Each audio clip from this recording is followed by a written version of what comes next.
Hello guys, आप सभी का स्वागत है मेरे यूट्यूब चैनल एजुकेटर इकोनॉमिक्स में।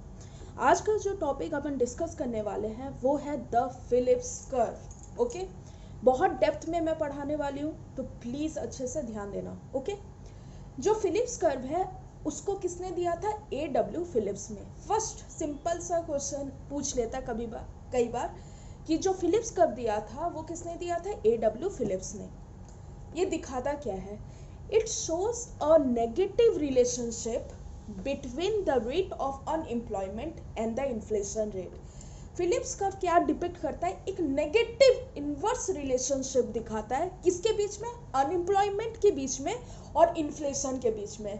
विच मीन्स दैट कि अगर अनएम्प्लॉयमेंट ज़्यादा है तो इन्फ्लेशन रेट कम है, और इन्फ्लेशन रेट ज़्यादा है तो अनएम्प्लॉयमेंट रेट कम है। और एक चीज इसका क्या इम्प्लीकेशन है कि a lower rate of unemployment associated with higher wage rate और इन्फ्लेशन एंड वाइस वर्सा।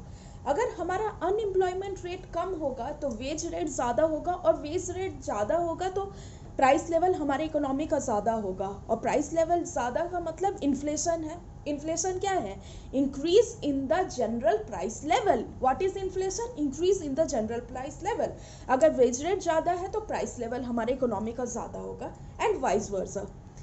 अब इसका एक्सप्लेनेशन है negative relationship between unemployment and inflation. ये कैसे होता है, कैसे हम निकालते हैं इसको? देखो अच्छे समझो।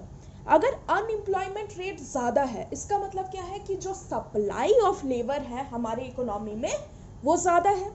ठीक है, जो लेबर चाहते हैं जॉब वो ज़्यादा है, वो सप्लाई ज़्यादा है। किसी भी कॉमोडिटी का अगर सप्लाई ज़्यादा होता है तो उस कॉमोडिटी का प्राइस क्या होता है? कम होता है। So if supply of labor is high then its price will be low. तो price of labor को हम लोग किससे determine करते हैं? Wage rate से. So when unemployment rate is high, wage rate will be low. We can show this by this diagram also. See, demand of labor क्या है? Negatively sloped है, supply of labor positively sloped है। दोनों के equilibrium में कौन सा determine हो रहा है? वेज रेट डिटरमाइन हो रहा है। सप्लाई अगर ज़्यादा है तो वेज रेट अपन क्या होगा? कम होगा, और वेज रेट अगर इकोनॉमी में कम है तो जनरल प्राइस लेवल जो इकोनॉमी का है वो भी कम होगा। ठीक है, ओके। तो क्या है? इन्फ्लेशन कम है। तो we have just shown that when unemployment rate is high inflation will be less. So there is a negative relationship between unemployment rate and inflation rate. So Phillips curve is a curve which shows a negative relationship between the unemployment rate and the inflation rate. Now we will show this by a diagram, simple diagram. This curve is downward sloping, which shows a negative relationship. At point A, when inflation rate is 3%, unemployment rate is 6%, and when the inflation rate increases from 3% to 5%, the unemployment rate gets reduced from 6% to 3%. Okay. Now very important topic which we are going to discuss is explanation of Phillips curve from AD/AS perspective. AD aggregate demand, AS aggregate supply. Okay, देखो जब aggregate demand rise हो रहा है, aggregate demand के components क्या क्या है? Consumption, government expenditure, investment and net exports. अगर कोई भी कंपोनेंट जब हमारा राइज होता है at the given aggregate supply curve, aggregate supply हमारी इकोनॉमी का कांस्टेंट है, फिक्स्ड है, और एग्रीगेट डिमांड जब राइज होगा तो प्राइस लेवल क्या हो जाएगा? राइज हो जाएगा। और जब प्राइस लेवल राइज होता है तो प्रॉफिट अर्नड बाय प्रोड्यूसर्स और बिजनेसमैन ऑल्सो राइजेस, और वो क्या कर देते हैं? अपने प्रोडक्शन को राइज कर देते हैं और एम्प्लॉयमेंट को इंक्रीज कर देते हैं। Okay, so real GDP aggregate output level rises. increase in aggregate output level implies increase in employment of labor. employment of labor अगर increase हो रहा है तो unemployment rate क्या होगा? decrease हो रहा है। तो सिंपल सी बात है, देखो कहानी कहाँ से स्टार्ट हो रही? एग्रीगेट डिमांड से। एडी बढ़ा तो हमारा प्राइस लेवल बढ़ा, और प्राइस लेवल बढ़ने से हमारा एग्रीगेट आउटपुट और एम्प्लॉयमेंट रेट बढ़ा। इसका मतलब क्या है? हमारा अनएम्प्लॉयमेंट रेट क्या हो गया? कम हो गया। तो देख रहे हो, प्राइस बढ़ा, अनएम्प्लॉयमेंट रेट कम हुआ। ठीक है, increase in aggregate demand and upward sloping aggregate supply curve, Keynesians could justify the downward sloping Phillips curve negative relationship between I and new. I here shows inflation rate and new here shows unemployment rate. Okay, समझ में आ गया। AD increase हुआ तो price level increase हुआ, price level के increase होने से output increase हुआ और रियल जीडीपी इंक्रीज हुआ। रियल जीडीपी इंक्रीज होने का मतलब है एम्प्लॉयमेंट रेट इंक्रीज हुआ, और एम्प्लॉयमेंट रेट इंक्रीज हो रहा है that simply imply that unemployment rate हमारा कम हो रहा है। तो जब प्राइस ज़्यादा हो रहा, अनएम्प्लॉयमेंट रेट कम हो रहा है, तो ये कौन सा जस्टिफाई कर रहा है? कीनीजियंस जस्टिफाई कर रहे हैं कब? जब एग्रीगेट डिमांड इंक्रीज हो रहा है और एग्रीगेट सप्लाई कर्व हमारा क्या है? अपवर्ड स्लोपिंग है। अब उस पॉइंट को हम डायग्रामेटिकली समझेंगे। ओके, देखो एग्रीगेट सप्लाई जो है अपवर्ड स्लोपिंग है और aggregate demand curve downward sloping है। जहाँ पर इनिशियल लेवल पे P0 प्राइस लेवल है और रियल जीडीपी कितना है या एग्रीगेट आउटपुट लेवल कितना है? Y0। ठीक है, हमारे इकोनॉमी में एग्रीगेट डिमांड इंक्रीज हो जाता है AD0 से AD1 तक। ठीक है, तो क्या हो जाएगा? प्राइस लेवल हमारा इंक्रीज हो जाएगा और रियल जीडीपी या एग्रीगेट आउटपुट लेवल हमारा इंक्रीज हो जाएगा। प्राइस लेवल इंक्रीज होने को क्या बोलते हैं? इन्फ्लेशन रेट का बढ़ जाना। ठीक है, और जब आउटपुट लेवल हमारा इंक्रीज होगा तो इसका मतलब क्या है? एम्प्लॉयमेंट रेट हमारी इंक्रीज हो जाती है और अनएम्प्लॉयमेंट रेट हमारी कम हो गई। तो इस पॉइंट को हम दिखा सकते हैं A से B तक। इसके करस्पॉन्डिंग हमें फिलिप्स कर्व को दिखाना है। देखो A पॉइंट को करस्पॉन्ड कर दिए A डैश पे, जब प्राइस लेवल इनिशियल P0 है और अनएम्प्लॉयमेंट रेट कितना है? μ0। उसके बाद क्या हुआ? प्राइस लेवल इंक्रीज हो गया, मतलब इन्फ्लेशन रेट हमारा इंक्रीज हो गया, तो P0 से P1, और जो अनएम्प्लॉयमेंट रेट है वो क्या हो गया? कम हो गया, तो उसको हमें μ0 से μ1 पे वो कम हो गया, तो ये वाला पॉइंट आ गया। तो B point will be corresponding to B dash. ठीक है, सिमिलरली जब एग्रीगेट डिमांड फिर से इंक्रीज करता है AD1 से AD2 पे, तो प्राइस लेवल P1 से P2 हो जाता है और रियल जीडीपी या एग्रीगेट आउटपुट लेवल Y1 से Y2। जब एग्रीगेट आउटपुट लेवल इंक्रीज होगा, एम्प्लॉयमेंट रेट इंक्रीज होगा और अनएम्प्लॉयमेंट रेट फिर से कम होगा। Okay, we will be showing this point. देखो C पॉइंट P1 से P2 हो गया और Y1 से Y2 हो गया। सिमिलरली B डैश से C डैश चले जाएगा and C point will be corresponding to C dash. कैसे? देखो क्या हो गया? प्राइस लेवल इंक्रीज हो गया या इन्फ्लेशन रेट इंक्रीज हो गया और हमारा जो अनएम्प्लॉयमेंट रेट है वो कम हो गया, तो ये वाला पॉइंट। जब हम इन तीनों पॉइंट को कंस्ट्रक्ट कर देंगे तो क्या हो जाएगा? मिला देंगे तो क्या हो जाएगा? एक नेगेटिवली स्लोप फिलिप्स कर्व अपने को मिल जाएगा। ओके, अब जो टॉपिक अपन डिस्कस करने वाले हैं वो है long run Phillips curve. Short run Phillips curve के बारे में अपन अभी डिस्कस कर लिए कि नेगेटिवली स्लोप्ड होता है अगर इन्फ्लेशन रेट कम है तो अगर अनएम्प्लॉयमेंट रेट कम है तो इन्फ्लेशन रेट ज़्यादा होगा, और इन्फ्लेशन रेट अगर कम है तो अनएम्प्लॉयमेंट रेट ज़्यादा होगा। Okay, now we will be discussing long run Phillips curve. Long run में फिलिप्स कर्व का नेचर या स्लोप कैसा होता है? देखो, in the 1970s the UK economy experienced stagflation। अब ये टर्म आ गया स्टैगफ्लेशन। स्टैगफ्लेशन का मतलब होता है an economy experiencing higher unemployment rate along with higher inflation rate। दोनों इंक्रीज हो जाएगा, अनएम्प्लॉयमेंट रेट भी ज़्यादा है और इन्फ्लेशन रेट भी ज़्यादा है। ठीक है, अभी तक हमने क्या पढ़ा कि अगर इन्फ्लेशन रेट ज़्यादा है तो अनएम्प्लॉयमेंट रेट कम होगा, या तो अनएम्प्लॉयमेंट रेट कम है तो इन्फ्लेशन रेट ज़्यादा होगा। लेकिन स्टैगफ्लेशन में के केस में क्या होता है कि दोनों ज़्यादा होता है। ठीक है, तो मतलब क्या हो गया? फिलिप्स कर्व क्या हो गया? ब्रेक डाउन हो गया। क्यों हुआ? ये स्टडी से मिला था। यूके इकोनॉमी में एक स्टडी कंडक्ट किया गया था जहाँ पर इन्फ्लेशन रेट और अनएम्प्लॉयमेंट रेट दोनों ही ज़्यादा आ रहा था। ठीक है, तो ब्रेक डाउन हो गया 1970s में। एक और पॉइंट है, monetarist argue that there was no trade off between unemployment and inflation in the long run. इन्होंने तो साफ साफ ये बोल दिया कि लॉन्ग रन में कोई भी ट्रेड ऑफ नहीं है, कोई ट्रेड ऑफ नहीं है, मतलब दोनों एक दूसरे से बिल्कुल मतलब कोई कनेक्शन नहीं है। ठीक है, मॉनेटरिस्ट ने क्या बोला था कि अनएम्प्लॉयमेंट और इन्फ्लेशन के बीच में कोई लेना देना नहीं है। कहाँ? लॉन्ग रन में। और यूके में स्टडी हुआ था, डेटा कलेक्ट करने के बाद क्या पता चला था कि हायर अनएम्प्लॉयमेंट और हायर इन्फ्लेशन दोनों को एग्जिस्ट कर रहा है। ठीक है, तो ये दोनों पॉइंट ये शो करता है कि लॉन्ग रन में फिलिप्स कर्व जो है वो क्या हो जाता है, ब्रेक डाउन हो जाता है। स्टैगफ्लेशन मैंने पहले ही डिस्कस कर लिया, क्या होता है, higher inflation rate and high unemployment को एग्जिस्ट साइमल्टेनियसली। इन्फ्लेशन रेट भी ज़्यादा है और अनएम्प्लॉयमेंट रेट भी ज़्यादा है। ये क्यों होता है? It is shown by a rightward shift in the Phillips curve. Okay, देखते हैं, बाद में देखते हैं, धीरे धीरे समझते हैं। कॉज क्या है? Due to the leftward shift in the aggregate supply curve. Okay, adverse supply shock giving rise to stagflation and breakdown of Phillips curve.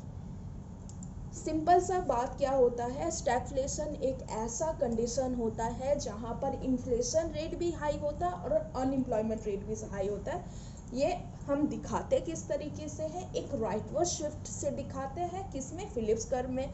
और इसका कॉज क्या है, एग्रीगेट सप्लाई कर्व में लेफ्टवर्ड शिफ्ट या एग्रीगेट सप्लाई कर्व का कम होना। Okay, इसको diagram से समझते हैं।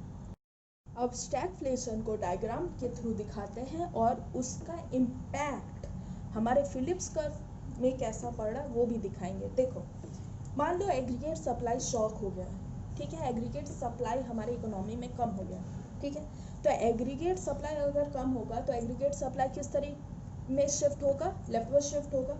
जब एग्रीगेट सप्लाई हमारा कम हो जाता है, किसी भी कमोडिटी का सप्लाई कम हो जाता है तो उसका प्राइस लेवल क्या हो जाएगा, इंक्रीज हो जाता है। और सप्लाई कम हो रहा है, इसका मतलब क्या है कि जो एग्रीगेट आउटपुट है या रियल जीडीपी है वो कम हो रहा है, ठीक है। प्राइस लेवल हमारा इंक्रीज हो गया P1 से P2 और एग्रीगेट आउटपुट लेवल हमारा कम हो गया Y1 से Y2 तक। Price rises from P1 to P2, aggregate supply हमारे इकोनॉमी का फॉल डाउन हो गया। इसका मतलब क्या है, जो जनरल प्राइस लेवल है वो राइज हो गया, ठीक है। और जनरल प्राइस लेवल जब राइज होगा तो हमारे इकोनॉमी का इन्फ्लेशन रेट भी ज़्यादा होगा। लेकिन इन्फ्लेशन रेट के ज़्यादा होने के साथ साथ एक और बात हो रही है कि एग्रीगेट आउटपुट हमारा कम हो चुका है एग्रीगेट सप्लाई के फॉल डाउन से। और जब प्रोडक्शन ही कम होगा, आउटपुट ही कम होगा, तो हमारा जो एम्प्लॉयमेंट रेट है वो भी कम होगा, लेबर का ज़रूरत ज़्यादा होगा नहीं। तो एम्प्लॉयमेंट रेट जब कम होगा तो इसका मतलब क्या है, अनएम्प्लॉयमेंट रेट इंक्रीज हो गया। तो इकोनॉमी क्या साथ साथ में एक्सपीरियंस कर रहा है, इन्फ्लेशन रेट भी इंक्रीज हो रहा है और अनएम्प्लॉयमेंट रेट भी इंक्रीज हो रहा है।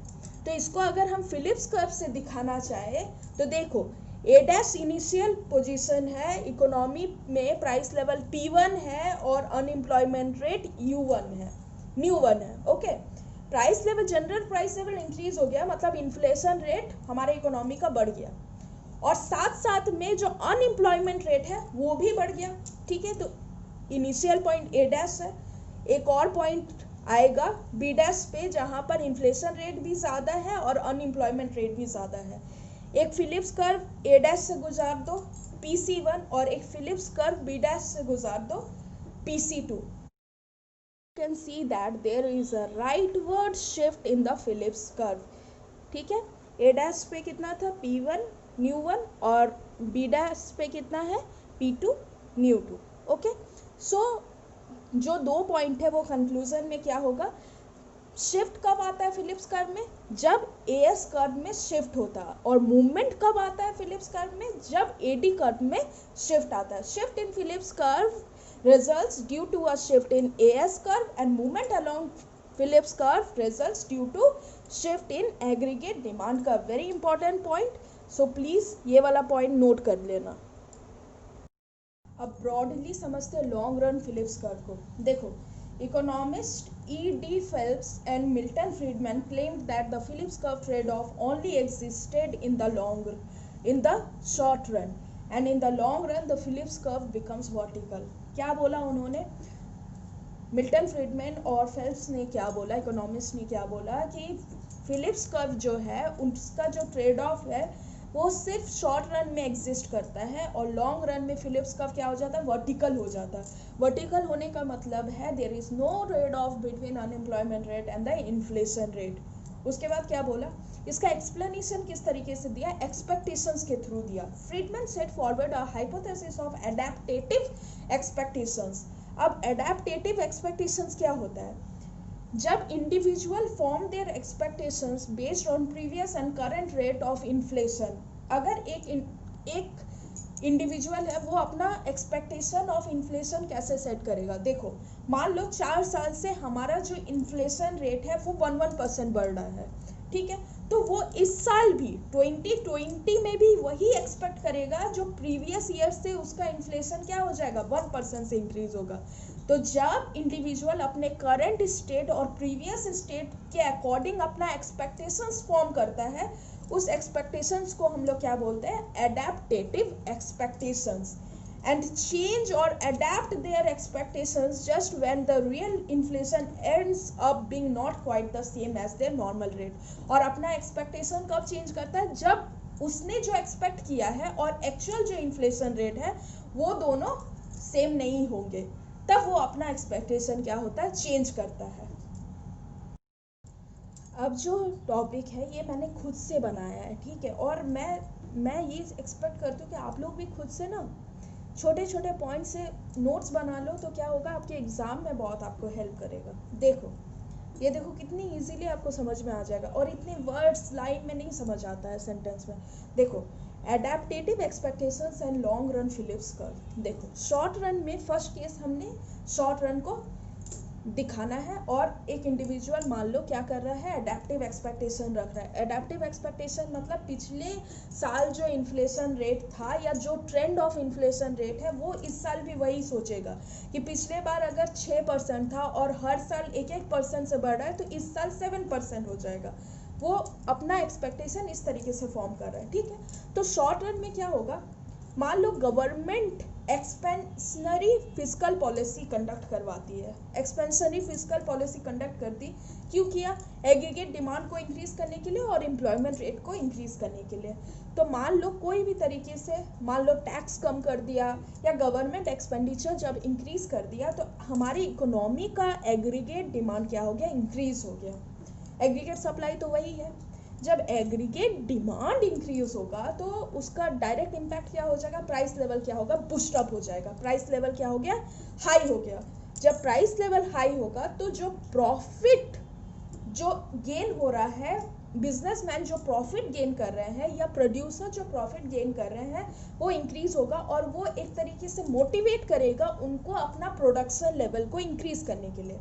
और जब प्रोडक्शन लेवल को इंक्रीज करेंगे तो ज़्यादा से ज़्यादा लेबर चाहिए, तो इसका मतलब एम्प्लॉयमेंट रेट भी क्या हो जाएगा, इंक्रीज हो जाएगा। और जब एम्प्लॉयमेंट रेट इंक्रीज होगा इसका मतलब क्या हो जाएगा, अनएम्प्लॉयमेंट रेट कम हो गया। तो सिंपल सी बात है, जब प्राइस लेवल बढ़ा मतलब इन्फ्लेशन रेट हमारे इकोनॉमी में इंक्रीज हो गया तो अनएम्प्लॉयमेंट रेट कम हो गया। शॉर्ट रन फिलिप्स का क्या बताता है, negative relationship between unemployment rate and the inflation rate. तो शॉर्ट रन में ये जस्टिफाई हो गया। अब लॉन्ग रन में कैसे इसको ब्रेक डाउन करते हैं वो देखते हैं। जो सेकेंड केस है वो हम लॉन्ग रन के लिए डिस्कस करेंगे। देखो फर्स्ट केस में शॉर्ट रन में क्या हुआ कि अचानक से प्राइस लेवल बढ़ गया, जो उनका एक्सपेक्टेशन था कि इन्फ्लेशन रेट 1% से बढ़ेगा जैसे अभी तक होते आया वो हुआ नहीं, एग्रीगेट डिमांड के बढ़ने की वजह से। तो जब जैसे जैसे टाइम बीतता है, जैसे जैसे दे रियलाइज दैट कि प्राइस लेवल बढ़ गया है या इन्फ्लेशन रेट जो उन्होंने एक्सपेक्ट किया है उससे ज़्यादा हो गया है, तो क्या इम्पैक्ट आएगा, उनका जो रियल वेजेस है वो कम हो जाएगा। देखो रियल वेजेस क्या होता है, nominal wages by price level. Price level increase होगा तो उनका जो रियल वेजेस है वो कम होगा। रियल वेजेस के कम होने का मतलब होता है जो उनका परचेजिंग पावर है वो क्या हो जाएगा, कम हो जाएगा।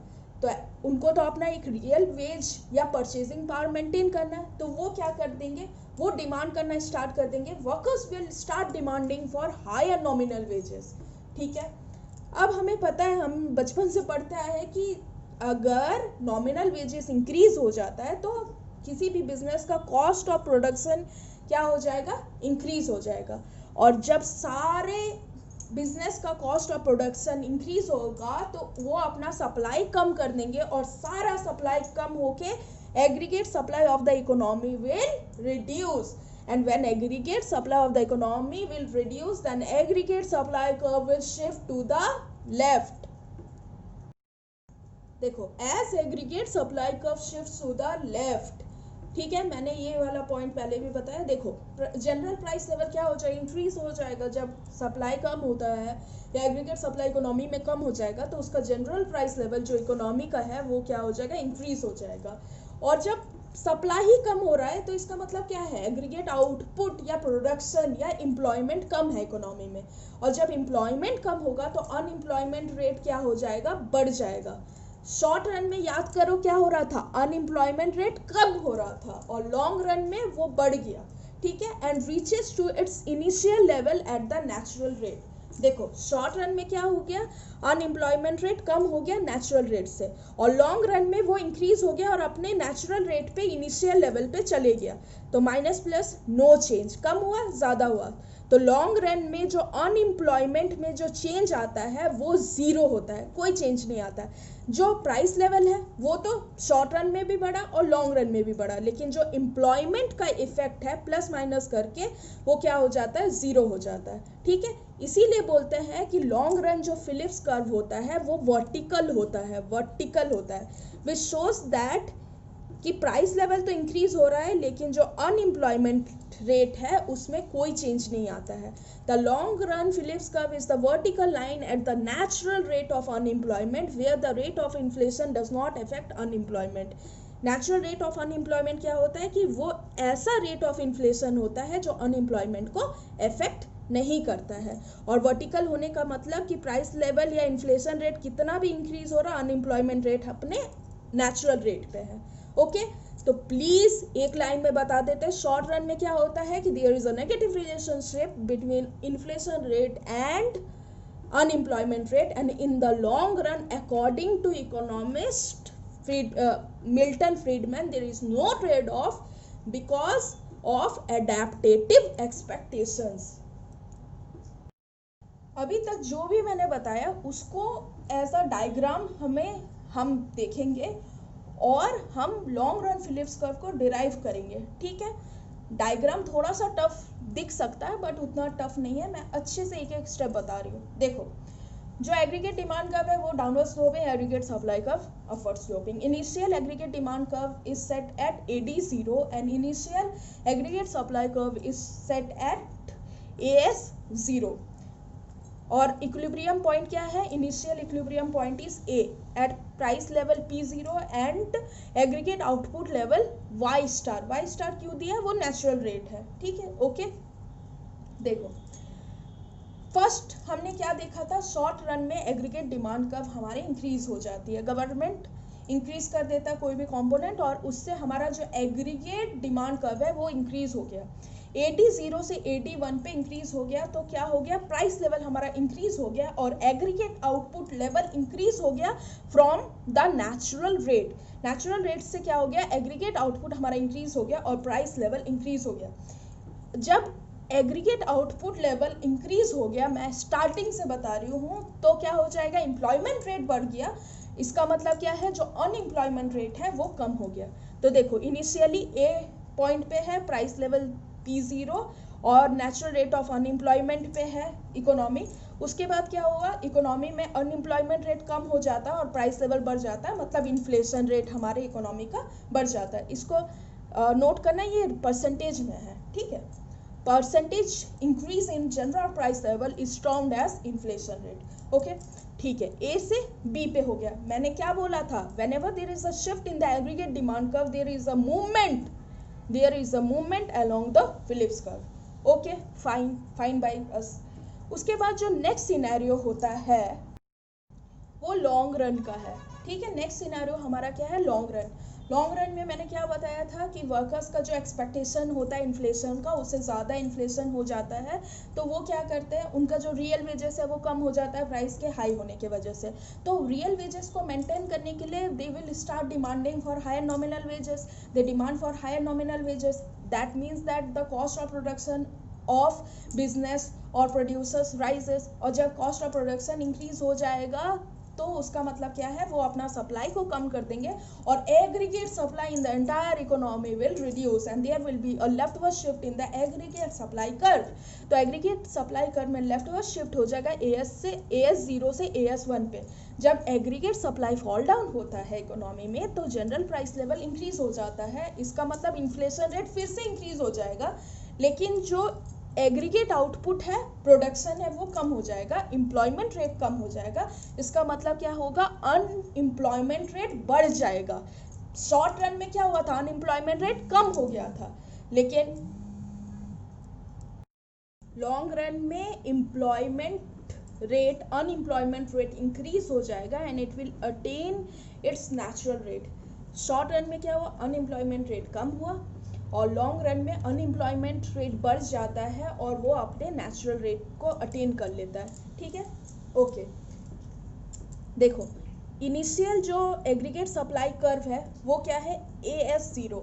क्या हो गया, लॉन्ग रन में क्या हो गया, एग्रीगेट सप्लाई कर्व शिफ्ट हो जाएगा लेफ्टवर्ड पे, क्योंकि सप्लाई कम हो रहा है और सप्लाई कम होने के वजह से जो प्राइस लेवल है वो इंक्रीज हो जाएगा और एग्रीगेट आउटपुट लेवल कम हो जाएगा। एग्रीगेट आउटपुट लेवल कम हो गया, एम्प्लॉयमेंट कम हो गया, अनएम्प्लॉयमेंट रेट ज़्यादा हो गया।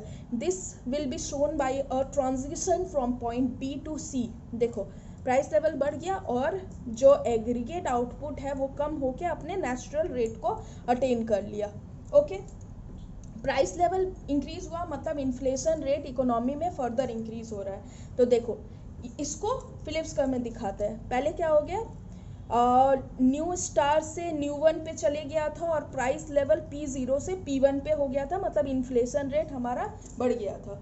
उसके बाद क्या हुआ कि जब एग्रीगेट सप्लाई कर्व हमारा लेफ्टवर्ड शिफ्ट हो जाता है या कम हो जाता है तो प्राइस लेवल फर्दर इंक्रीज करता है, मतलब इन्फ्लेशन रेट फर्दर इंक्रीज करता है, लेकिन जो अनएम्प्लॉयमेंट रेट है वो फिर से वापस से बढ़ जाता है और वो अपने नेचुरल रेट ऑफ अनएम्प्लॉयमेंट को अटेन कर लेता है। तो you can here see that there is a to and fro movement. In the short run the unemployment rate reduces and in the long run it increases and gets back to its natural rate of unemployment. So this can be shown by this point, C point। ठीक है, price level increase हो गया, inflation rate increase हो गया और वो अपने natural rate पे आ गया। ठीक है, चलो, एक शॉर्ट रन फिलिप्स कर्व ए और बी से पास हो रहा है और उसके करस्पॉन्डिंग एक दूसरा शॉर्ट रन फिलिप्स कर्व 2 जो कि C पॉइंट से पास हो रहा है। ठीक है, जब हम A और C पॉइंट को जोड़ देंगे तो एक vertical long run Phillips curve obtain हो जाएगा। ठीक है, मतलब सिंपल सा मतलब है डायग्राम से भी, पहले कम हुआ फिर ज़्यादा हुआ तो A से B हुआ एंड B से C गया। ठीक है, देखो, यहाँ से यहाँ, यहाँ से यहाँ, तो एक long run Phillips curve obtain हुआ। लॉन्ग रन फिलिप्स कर्व का मतलब there is no trade off between inflation rate and unemployment rate. आप देख रहे होंगे इन्फ्लेशन रेट बढ़ रहा है इकोनॉमी में लॉन्ग रन में, लेकिन जो अनएम्प्लॉयमेंट रेट है वो किस पे है, नेचुरल रेट ऑफ अनएम्प्लॉयमेंट पे, वो बदल नहीं रहा है। शॉर्ट रन में क्या हुआ, कम हो गया और लॉन्ग रन में वापस से वो अपने नेचुरल रेट में आ गया। तो इसीलिए लॉन्ग रन फिलिप्स कर्व क्या होता है, वर्टिकल होता है और उन दोनों के बीच में कोई रिलेशन नहीं दिखाता, इन्फ्लेशन रेट और अनएम्प्लॉयमेंट के बीच में। एक और पॉइंट यहाँ पर है नायरू NAIRU, कई बार एग्जाम में पूछता है। देखो, नायरू क्या होता है, the non accelerating inflation rate of unemployment, that rate of unemployment where the inflation is stable. वो ऐसा रेट ऑफ अनएम्प्लॉयमेंट है जहाँ पर जो इन्फ्लेशन है वो स्टेबल रहता है। Very important. तो मैं शॉर्ट में एकदम फास्ट एक रिवाइज करवा देती हूँ। देखो, फर्स्ट क्या हुआ, शॉर्ट रन में एग्रीगेट डिमांड इंक्रीज हुआ। एग्रीगेट डिमांड इंक्रीज होने की वजह से प्राइस लेवल इंक्रीज हुआ और एग्रीगेट आउटपुट लेवल इंक्रीज हुआ, अपने नेचुरल रेट से इंक्रीज हो गया। ठीक है, जब प्राइस लेवल इंक्रीज हुआ तो इन्फ्लेशन रेट हमारा इंक्रीज हो गया इकोनॉमी में और एग्रीगेट आउटपुट के इंक्रीज होने के वजह से अनएम्प्लॉयमेंट रेट हमारा कम हो गया। तो A से B पॉइंट पे चले गया हमारा इकोनॉमी। उसके बाद लॉन्ग रन में क्या होता है कि नॉमिनल वेजेस बढ़ जाती है वर्कर्स की और नॉमिनल वेजेस बढ़ने की वजह से कॉस्ट ऑफ प्रोडक्शन इंक्रीज हो जाता है। कॉस्ट ऑफ प्रोडक्शन इंक्रीज की वजह से aggregate supply in the economy reduces and it shifts to the left, aggregate supply curve left की तरफ शिफ्ट हो जाता है। एग्रीगेट सप्लाई जब रिड्यूस होता है तो प्राइस लेवल हमारे इकोनॉमी में बढ़ जाता है, इसका मतलब फर्दर इन्फ्लेशन रेट हमारे इकोनॉमी का बढ़ जाता है, लेकिन जो एग्रीगेट आउटपुट है या प्रोडक्शन है वो कम हो जाएगा और वो अपने नेचुरल रेट को अटेन कर लेगा। जब एग्रीगेट आउटपुट लेवल कम हो जाएगा इसका मतलब अनएम्प्लॉयमेंट रेट बढ़ जाएगा और वो अपने नेचुरल रेट को अटेन कर लेगा। तो जहाँ पर इकोनॉमी में क्या एक्सपीरियंस हो रहा है, इकोनॉमी में प्राइस लेवल बढ़ते जा रहा है, लेकिन जो अनएम्प्लॉयमेंट रेट शॉर्ट रन में कम हुआ था वो लॉन्ग रन में वापस से बढ़ जाएगा और अपने नेचुरल रेट को अटेन कर लेगा। तो लॉन्ग रन में फिलिप्स कर्व किस तरीके का होता है, वर्टिकल होता है। ओके गाइस, मैंने बहुत डेप्थ में बताया फिलिप्स कर्व को, आप प्लीज़ अच्छे से देखना, लास्ट तक देखना और अच्छे अच्छे कमेंट्स करना, और कुछ अगर नहीं समझ में आया तो वो भी कमेंट में लिखना। और आप एक काम करो, आप टॉपिक का नाम मुझे लिख के भेज दो तो मैं उन टॉपिक्स में से वीडियो बना के पोस्ट किया करूँगी। और please guys, if you have not subscribed our channel so please subscribe our channel please, okay, that would motivate me. Thank you, take care, see you.